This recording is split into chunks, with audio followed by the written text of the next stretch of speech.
उन दिनों मैं अपनी बुआ की लड़की की शादी में गई थी। वहां मेरी मुलाकात मेरे बुआ के लड़के से हुई, जो विदेश रहता था मगर भारत आया हुआ था। उसका नाम मोहित था। यह हमारी पहली मुलाकात थी। पता नहीं क्यों, उसको देखते ही मुझे कुछ अजीब सी फीलिंग होने लगी, और जहां तक मुझे लगता है उसको भी वैसी ही फीलिंग हो रही थी। उधर मुझे कुछ दिन रहना था तो रोज मोहित से मुलाकात होती थी।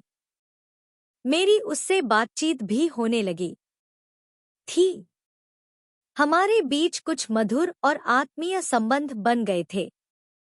मुझे जब भी कोई बाजार का काम होता तो मैं उससे ही कहती और वह भी मेरे कहने पर हमेशा तैयार रहता। ऐसी ही नजरों से मन की बात करते हुए बुआ की लड़की की शादी कब हो गई पता ही नहीं चला। शादी के अगले दिन जब मैं वापस घर आ रही थी तो उसने मुझे अपना फोन नंबर दिया और बात करने को बोला। वहां से निकलकर घर आने तक सिर्फ मैं उसके बारे में ही सोचती रही। जब मैं घर आई तो आते ही उसको मैसेज कर दिया तो उसने भी रिप्लाई कर दिया। ऐसे ही हमारी बातें होने लगी। कुछ दिन बाद उसने मुझसे कहा, मुझे तुमसे मिलना है। मैंने उसको घर बुला लिया। जब वह मेरे घर आया तो मेरे घर वाले भी उसको देखकर बहुत खुश हुए।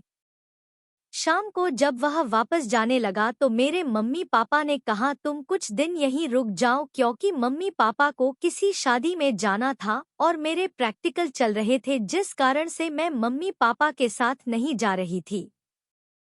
यह सारी परिस्थितियों को देखकर मोहित मेरे घर पर रुकने को मान गया। अगले दिन पापा और मम्मी शादी में चले गए और मैं कॉलेज चली गई। जब मैं कॉलेज से घर आई तो उसने मेरे लिए चाय बनाई। उसके बाद उसने मुझे घर के कामों में हेल्प भी करवाई। रात को खाने के बाद हम दोनों जब साथ बैठकर टीवी देख रहे थे तो वह मुझसे बोला, मैं तुमसे कुछ कहना चाहता हूँ। मैंने कहा, हाँ बोलो।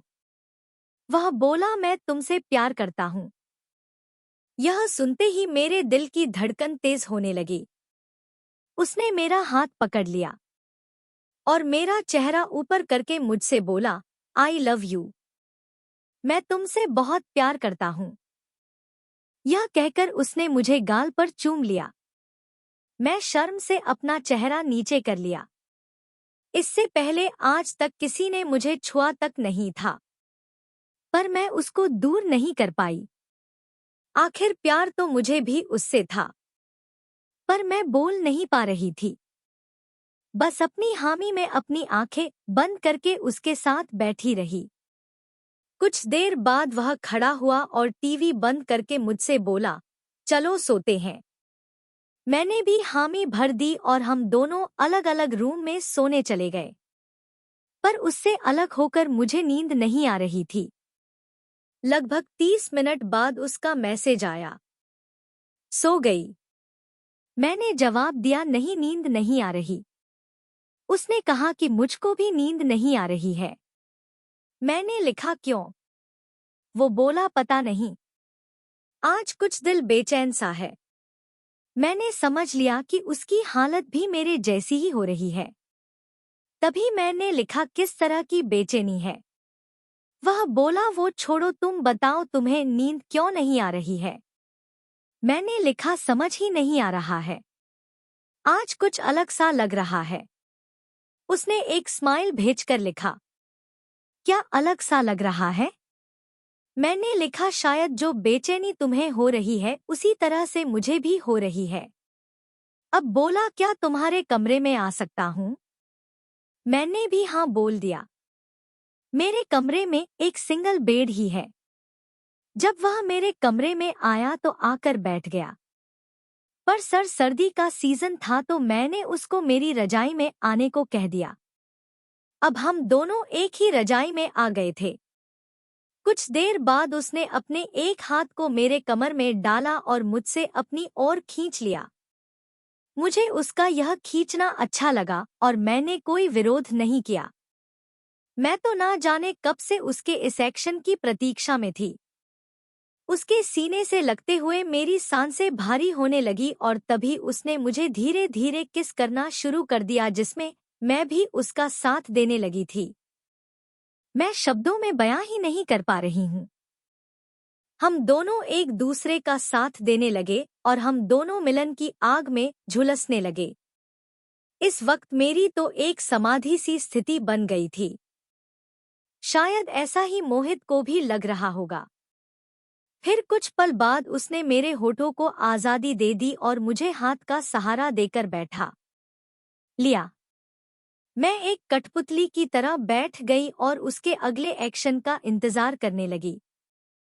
उसने मेरी आंखों में देखा और मानो एक जादू सा कर दिया। मैं बस उसकी मैं आंखों में खो सी गई थी।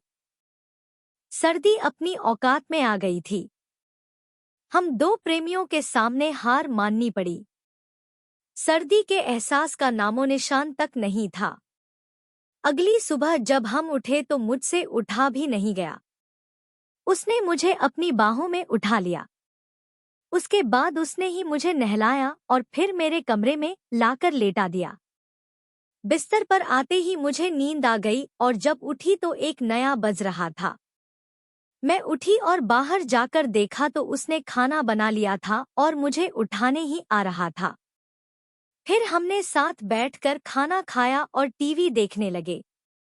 अगले 2 दिन तक, जब तक मेरे घर वाले वापस नहीं आ गए, उसने मुझे बहुत प्यार किया। आज हमारे रिश्ते को बने 4 साल हो गए हैं।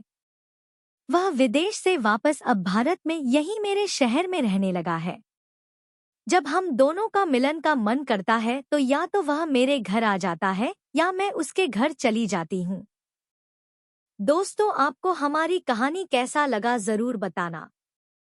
अच्छा लगा हो तो हमारे चैनल को लाइक करना, सब्सक्राइब करना, बेल आइकन को प्रेस करना ताकि हम आपको इस प्रकार से रोमांच भरी कहानियाँ देते रहें।